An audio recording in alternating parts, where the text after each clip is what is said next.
Assalamualaikum warahmatullahi wabarakatuh. Sebelumnya perkenalkan, nama saya Intan Saputri dari Prodi D3 Akuntansi kelas 2B dengan NIM 243209040. Di sini saya akan mempresentasikan tentang analisis laporan keuangan, yaitu analisis profitabilitas. Analisis profitabilitas. Di sini, analisis profitabilitas menitik beratkan pada kemampuan suatu perusahaan untuk menghasilkan laba. Analisis utama untuk profitabilitas antara lain yaitu yang pertama, rasio penjualan terhadap aset, yang kedua, tingkat pengembalian terhadap total aset, yang ketiga, tingkat pengembalian terhadap ekuitas pemegang saham, yang keempat, tingkat pengembalian terhadap ekuitas pemegang saham biasa, yang kelima, laba bersaham biasa, yang keenam, rasio harga terhadap laba, yang ketujuh, dividen bersaham, yang kedelapan, dividen yield. Rasio penjualan terhadap aset. Jadi, rasio penjualan terhadap aset merupakan ukuran efektivitas perusahaan dalam menggunakan asetnya. Dengan rumus, rasio penjualan terhadap aset sama dengan penjualan dibagi total aset rata-rata atau tidak termasuk investasi jangka panjang. Dalam perhitungan tersebut, investasi jangka panjang tidak dimasukkan karena investasi jangka panjang tidak memiliki hubungan dengan kegiatan operasional normal dan penjualan. Selanjutnya, tingkat pengembalian terhadap total aset. Jadi, tingkat pengembalian terhadap total aset mengukur profitabilitas total aset tanpa mempertimbangkan bagaimana aset didanai. Dengan kata lain, ukuran ini tidak berpengaruh pada posisi aset yang didanai oleh kreditor atau pemegang saham. Dengan rumus perhitungan yaitu tingkat pengembalian terhadap total aset sama dengan laba neto ditambah beban bunga dibagi total aset rata-rata.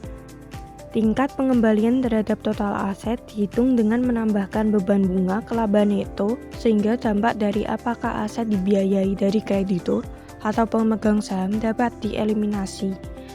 Oleh karena laba neto termasuk laba yang diperoleh dari investasi jangka panjang, maka total aset rata-rata termasuk total investasi jangka panjang dan juga aset operasional neto. Tingkat pengembalian terhadap aset untuk kegiatan operasional dihitung ketika terdapat jumlah laba dan beban yang sama besar yang berasal dari selain kegiatan operasional. Dengan rumus, tingkat pengembalian terhadap aset untuk kegiatan operasional sama dengan laba dari kegiatan operasional dibagi aset untuk kegiatan operasional rata-rata. Kemudian, tingkat pengembalian terhadap ekuitas pemegang saham.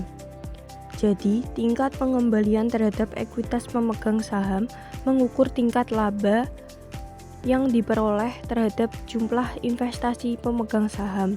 Dengan rumus, tingkat pengembalian terhadap ekuitas pemegang saham sama dengan laba neto dibagi dengan total ekuitas pemegang saham rata-rata. Tingkat pengembalian terhadap ekuitas pemegang saham biasanya lebih tinggi daripada tingkat pengembalian terhadap total aset. Hal ini terjadi karena dampak dari adanya leverage, yaitu suatu keadaan ketika perusahaan menggunakan utang untuk meningkatkan pengembalian investasi. Selanjutnya, untuk tingkat pengembalian terhadap ekuitas pemegang saham biasa. Jadi, tingkat pengembalian terhadap ekuitas pemegang saham biasa mengukur tingkat laba yang diperoleh terhadap jumlah investasi pemegang saham biasa.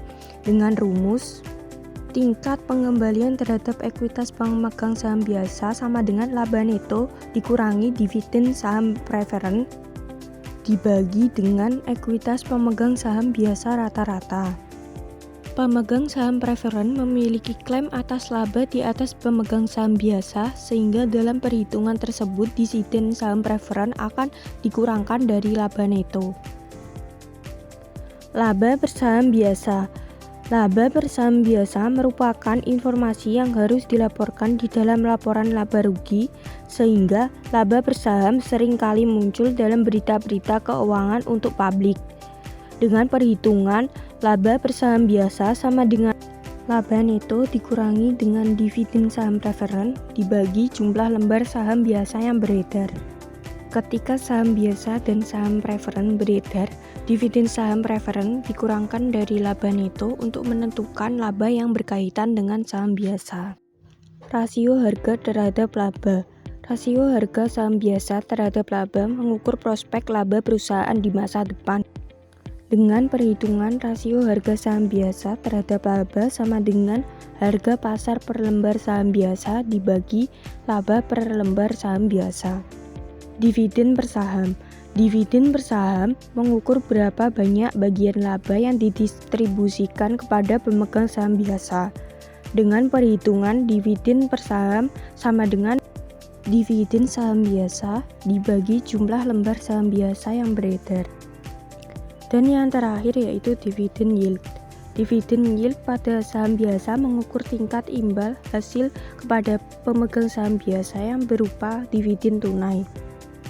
Dengan perhitungan dividen yield sama dengan dividen per saham biasa dibagi dengan harga pasar per lembar saham biasa. Sekian presentasi yang dapat saya sampaikan. Apabila ada kurang dan lebihnya, saya mohon maaf. Terima kasih. Wassalamualaikum warahmatullahi wabarakatuh.